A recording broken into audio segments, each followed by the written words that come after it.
Update: Am I the butthole for not attending my friend's wedding on the day of my family's death anniversary? Link to original Hello Reddit. I want to start off by saying thank you to everyone who replied. I was not expecting my post to get this level of attention. I have read all of your comments, and thank you once again. I am in tears and became an emotional mess after reading your thoughtful responses. Thank you for the love and support. I have always felt as some sort of emotional burden to my friends, so thank you for your encouraging messages and telling me to keep my head up high. Even though we are all strangers on the internet, it sort of felt like I had gained new family. My heart goes out to the people who have messaged me privately of their experiences with losing their loved ones to drunk driving as well. Please know, I have felt your pain. You are not alone in this, and I wish you all the love in this world. Now for the update. I did what some of you suggested and called my other friends to let them know what Amy had asked of me. They were quite livid and angry for me as they had no idea what Amy was planning for the wedding. We arranged a Zoom call with her the next day to discuss why is she being so insensitive to me. Well, the call was quite the battle.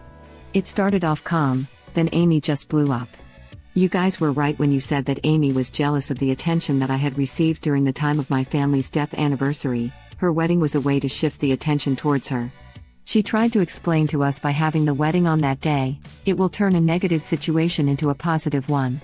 When she realized she wasn't convincing enough, it felt as though a mask had fallen from her face and she started yelling and insulting me. She said that she is tired of having to play the supportive friend role and that it's been 7 years, I should just get over it by now or go join my family in the ground. My friends lost their anger and called her every name in the book. I am honestly just shocked and disappointed at the person who used to be my friend. It breaks my heart knowing I lost another person in my life, but I guess you guys are right in the sense that she never really was a friend. I now look back at our friendship and realized it was often one-sided on my part. I wish it didn't take me so long to realize it. No one in our friend group of 6 people are going to her wedding now. We have decided to go no contact with Amy and block her on all social media. My friends have offered to go visit my family's graves together with me. I accepted, and we are now planning to also make a scrapbook with my family's pictures. For once I am actually looking forward to this day, and will start to plan more eventful activities like this. Thank you once again to everyone for helping me through this. And please remember, do not drink and drive. I am begging you, please don't. Please drink responsibly and drive safely, everyone. Edit. I was once again not expecting this amount of attention. I am in literal tears. Thank you everyone for your kind words and sympathy. I appreciate your love and support. I don't think I deserve the awards you all have given me. Thank you, kind strangers. Some are asking about Amy's fiancé and his thoughts. We haven't heard anything as we still haven't even met him. We tried several times to meet him last year, but something always came up. I guess we'll never know his true feelings. Web link. Imagine being jealous of the attention one gets for losing their entire family. My gosh. The sheer lack of sympathy and empathy in every way possible is astounding. It's been 7 years, I should just get over it or go join my family in the ground. If she was my friend, she'd be counting her blessings. It was a video chat cause that would be enough for me to entirely lose my crap. Right? Amy would be awkwardly explaining to my family what she did to die young. Am I the butthole for murdering Amy? Not the butthole. I almost spit out my food. Bro, she could be on a hospital bed wrapped the F up in bandages from getting hit by a car from revenge, and she'll still question what she did wrong. Nah, she'd be eating up the attention. Can you imagine the hospital selfies? All you could see would be bandages and a set of duck lips. How can I take a selfie in this full body cast? Nurse. I need you to take more pics. Can you loosen the bandages so that I can twerk in bed for my Insta story? Sadly she'd be posting live from the hospital on IG. So glad no one is going to her wedding. Hard to actually eat when you have a feeding tube down your trachea. And then I beat Amy to death with her own shoes. Del Preston. Not the butthole. I remember reading the original post 3 months ago. It is absolutely shocking that Amy is worse than any of us could have imagined, not just bit insensitive and maybe accidentally had tried to help, but actually downright nasty and self-centered about original poster daring to continue to want to visit grave and grieve quietly for a few hours on anniversary of such tragic and loss of their family so young. And jealousy over a death anniversary? I'm so glad that Ops friends stood by their side. Horrid Amy, such toxic reasoning. I'm so glad that Ops friends stood by their side. Yeah, I was nervous it was going to go the other way. Good job friending friends. Is there another one? Because the one that original poster linked is 18 days old. Some of us still have 2020 hangovers, days are longer than they should be. Oh, I get that. But honestly, 2021 is worse. It's like 2020 without its training wheels. Damn, I felt that. It's like, I'll take 2020 back over this. I disagree. We don't have Trump. We have an actual plan to do something about COVID. Yeah, 2021 started out rough, but a lot of the events that have made it that way were residual from conflicts that started in 2020. I am in no way thinking along the lines of America is back. But I am grateful I have not felt the need to check social media every 5 minutes to see if our country is finally heaving its last death knell. By the way, I realize this opinion is entirely American-centric, so my global brethren, feel free to disregard. Well, for me personally in the country I live in Europe, it's worse. I lost my grandpa to COVID, my mom is just starting to recover from it, and my country is now NR1 in the world in COVID deaths per capita. But true, not having Trump is good for the whole world. Time has no meaning. The level of depravity one would have to possess to tell someone that they should go die if they can't be happy all the time. I can't even fathom. That comment wasn't even for me and I felt that pain from it. So glad original poster has true friends in her corner. 7 or 70 years doesn't matter, that pain and Ops life will never be the same. 7 or 70 years doesn't matter, that pain and Ops life will never be the same. Husband gone. Child gone. Mother gone. All at one time. Jesus. She is so much stronger than I am, I don't think I could take it. That's some major, heavy loss. She is an amazing person to be able to pull through it. Time is not even a factor when dealing with such trauma, you are correct. Seriously. I'm wondering if this girl has any friends. The darkness is deep. Well, she'll have 7 fewer friends for sure now. Imagine there's a person ready and willing to marry her. Either they're oblivious to her true nature and are in for a shock, or they're as terrible as she is. Well, in the original poster said Amy had only been dating the person for 3 months when she announced the wedding. Considering original poster and friends had known Amy for much longer, and she's just now showing her true colors, I'm fairly certain the intended has absolutely no clue. Maybe the intended will find out about the Zoom call and call off the wedding. Though, if I remember the original, none of the friends had even met the dude, so maybe he doesn't even exist?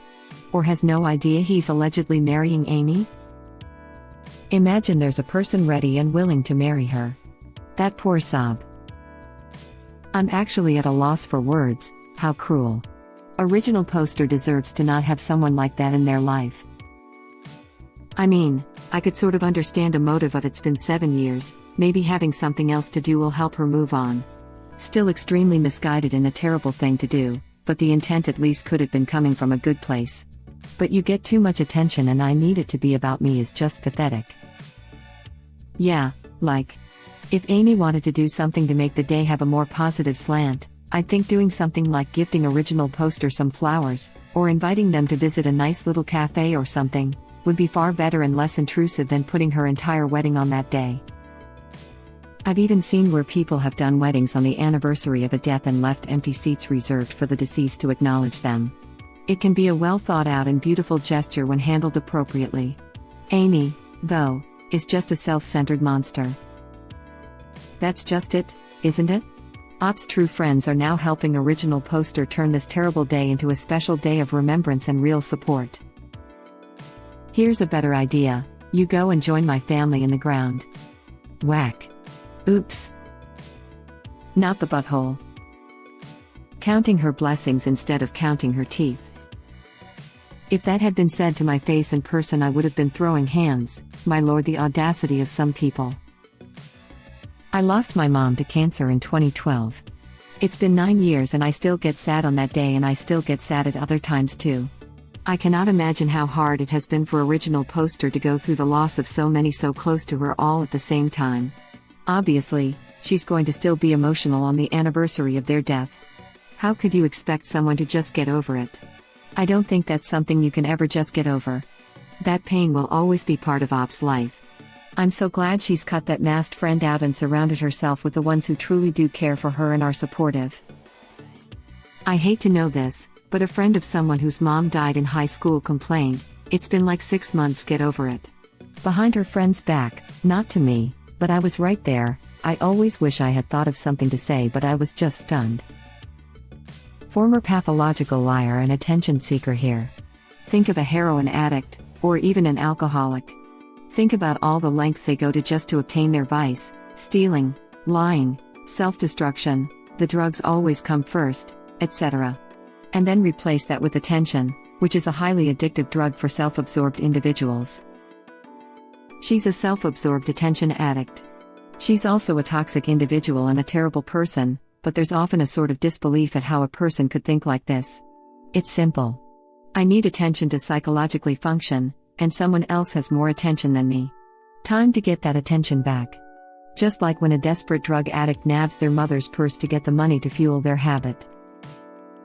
In this case, however, I don't think there is any redemption to be had for Amy. None. She could get the therapy she sorely needs, and apologize with genuine emotion, and it still would be one of those things that is never forgiven or forgotten. I don't even know if she should forgive herself for being so vile. Should she ever decide to reform herself, thought that might be a pinch harsh. How does one become former? Therapy? Not them, but hard work, facing your fears, and getting up to do the same thing the next day, until you've built a whole new way of thinking. With the guidance of a therapist, and the help of those who love you, hopefully. This person has accomplished something incredible to be proud of. And it's available to most people, if they want to make the change. Sports medal, trophy, gold medal, that's all the gold I have. I'd give you more if I could. I was diagnosed with borderline PD when I was 32, and it was life-changing. About to turn 40, and while I still F up and make mistakes, I can take ownership of them now. The path away from being a crappy person is scary and prone to landslides, but it can be done if one tries hard enough and really wants to improve. Thanks for your words. Fellow BPD here. I just want to let you know, it gets better. I've been med-free for 2 years, now. I still get an occasional bout of depression, but not like it used to be, and I recognize when my emotions are being triggered by actual situations, or if what I'm feeling is because of the BPD, and there's no real escape from the scurry of demented squirrels on meth that live in my head, ADHD, but I'm functioning a lot better since I was diagnosed and started the program. I applaud you for kicking those habits. Thank you for your honesty. It's really hard to face your own faults, let alone actually try to repair them. You are so right, and I commend you for identifying that and correcting it in your life. That is so difficult. Sadly, in Amy's case, this may be an area where you can forgive, but that doesn't mean you have to return to the relationship. Jealous of the support you got after everything you lost. Jesus Christ. Good riddance to bad rubbish there. Sorry that you had to go through this to find how bad she was though. I am quite shocked about the whole situation. That event in itself is so traumatizing, and Original Poster seemed to have made a great recovery, with that ritual of visiting them regularly, and now her friend who intends to get hitched to a guy whom she knows 3 months, jolly for them, but effing telling Original Poster to not go to the grave so she can hoard her happiness for the entire day. What kind of person says something like that? God, the horror. Also, people can say what they want to say about love at first sight, but a 3-month wedding smells like a shotgun wedding, baby on the way, or insanity. That's just a divorce waiting to happen. In any ways not worth disrespecting Original Poster's ritual. Right. Any sort of good friend would have done what her other friends did and offered to go to the grave with her that morning. Even if for some reason, I'm thinking about leave time or job transfer or something, the wedding had to be on that day. A real friend works have been understanding and honored the family in that day in some way and understood if Original Poster opted out. I mean, at my wedding, one of my best friends who was going to be my maid of honor got an offer to attend an exchange in Germany but would have to leave the day before my wedding. I didn't get mad at her backing out.